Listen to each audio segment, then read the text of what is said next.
Ang pananampalataya ay bunga ng pakikinig at ang pakikinig naman ay bunga ng pangangaral tungkol kay Hesukristo. Ikadalawang kabanata ng Gawa, ang pagdating ng Espiritu Santo. Nagkakatipon silang lahat sa isang lugar nang sumapit ang araw ng Pentekostes.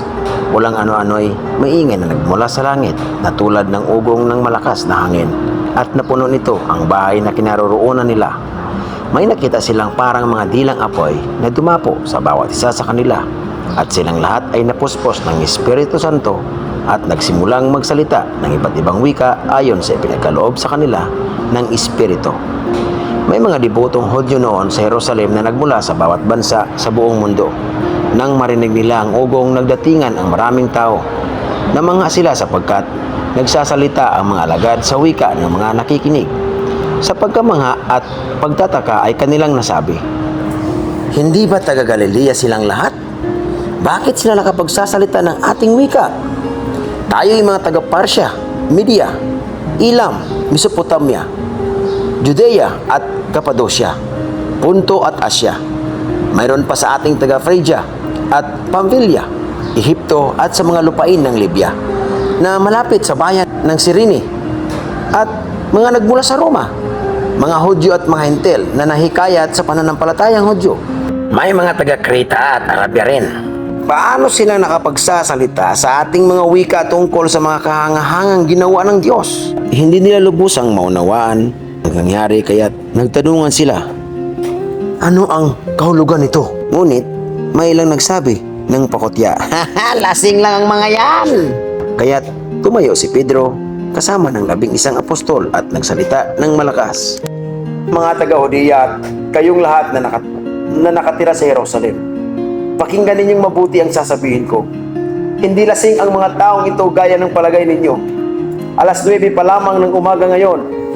Ang nakita ninyo ay katuparan ng ipinahayag ni Propeta Joel. Ito ang gagawin ko sa mga huling araw, sabi ng Diyos. Ibubuhos ko ang aking espiritu sa lahat ng tao. Ipapahayag ng inyong mga anak na lalaki at babae ang aking mensahe. Ang inyong mga kabataang lalaki ay makakakita ng mga pangitain at ang inyong matatandang lalaki ay magkakaroon ng mga panaginip. Sa panahong iyong ibubuhos ko rin ang aking espiritu sa aking mga alipin, maging sa lalaki at maging babae, na ipahahayag nilang aking mensahe. Magpapakita ako ng mga kababalaghan sa langit at mga himala sa lupa, dugo, apoy at makapal na usok.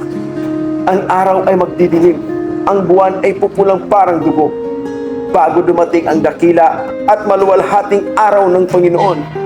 At sino mang tumawag sa pangalan ng Panginoon ay maliligtas. Mga Israelita, pakinggan ninyo ito. Si Jesus na taga Nazaret ay sinugo ng Diyos. Pinatunayan ito ng mga himala, mga kababalaghan at mga panatandaang ginawa ng Diyos sa pamamagitan niya. Alam ninyo ito sapagkat ang lahat ng ito ay naganap sa kalagitnaan ninyo. Ang Jesus na ito na ipinagkanulo sa inyo ayon sa pasya at kaalaman ng Diyos sa mulat mula pa ay ipinapako ninyo at ipinapatay sa mga taong masasama. Subalit, siya'y muling binuhay ng Diyos at pinalaya mula sa kapangyarihan ng kamatayan sapagkat hindi maaaring siya'y bihagi nito. Gaya ng sinasabi ni David tungkol sa kanya, nakita ko ang Panginoon na lagi kong kasama. Hindi ako matitinag sapagkat kapiling ko siya. Dahil dito natuwa ang puso ko at ang mga salita ko'y napuno ng galak. At ang katawan ko'y mananatiling may pag-asa, sapagkat ang kaluluwa ko hindi mo pababayaan sa daigdig ng mga patay, at hindi mo hahayaang makaranas ng pagkabulok ang iyong banal na lingkod. Itinuro mo sa akin ang mga landas patungo sa buhay. Dahil ikaw ang kasama ko, ako'y mapupuno ng kagalakan. Mga kapatid, may katiyakang sinasabi ko sa inyo, ang ninuno nating si David ay namatay at inilibing, at naririto ang kanyang libingan hanggang ngayon. Siya'y propeta at alam niya ang pangako sa kanya ng Diyos na magiging haring tulad niya ang isang nagmumula sa kanyang angkan. Noon pa man ay nakita na ni David ang muling pagkabuhay ng Kristo At ipinahayag niya ito ng kanyang sabihing hindi siya pababayaan sa daigdig ng mga patay at hindi nakaranas ng pagkabulok ang kanyang katawan. Ang Hesus na ito ay muling binuhay ng Diyos at saksi kaming lahat sa pangyayaring iyon. Pinaupo siya sa kanan ng Diyos at tinanggap niya mula sa Ama ang ipinangakong Espiritu Santo. Ito ang kanyang ibinuhos sa amin tulad ng inyong nakikita at naririnig.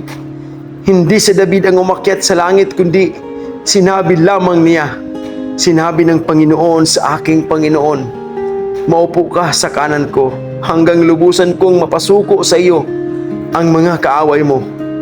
Kaya't dapat malaman ng buong Israel na itong si Jesus, ipinako ninyo sa krus, ay siyang ginawa ng Diyos na Panginoon at Kristo. Nabaghabag ang kanilang kalooban nang marinig nito, kaya't tinanong nila si Pedro at ng ibang mga apostol, Mga kapatid, ano ang dapat naming gawin?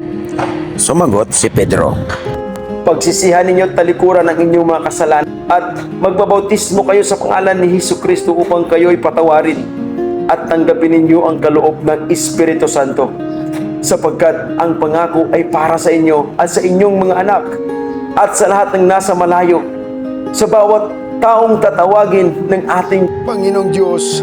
marami pang inilahad si Pedro upang patunayan ang kanyang sinabi at nanawagan siya sa kanila. Iligtas ninyo ang inyong mga sarili mula sa parusang sasapitin ng masasamang lahing ito. Kaya't ang mga naniwala sa ipinangaral niya ay nagpabautismo at nadagdagan ang mga alagad ng may 3,000 katao ng araw na iyon. Inilaan nila ang kanilang mga sarili upang matuto sa turo ng mga apostol, magsama-sama bilang magkakapatid, magsalo-salo sa pagkain ng tinapay at manalangin. Dahil sa maraming himala at kababalaghang ginawa sa pamamagitan ng mga apostol sa Jerusalem, naghari sa lahat ang takot. Nagsama-sama ang lahat ng sumasampalataya at ng kanilang mga ari-arian ay tinuturing na para sa lahat.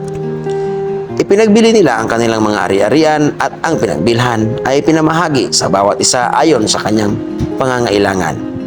Araw-araw sila'y nagkakatipon sa templo at nagpira-piraso ng tinapay sa kanilang mga tahanan na masaya at may malinis na kalooban. Nagpupuri sila sa Diyos at pinalulugdan sila ng lahat ng tao. At bawat araw ay dinaragdag sa kanila ng Panginoon ang mga inililigtas.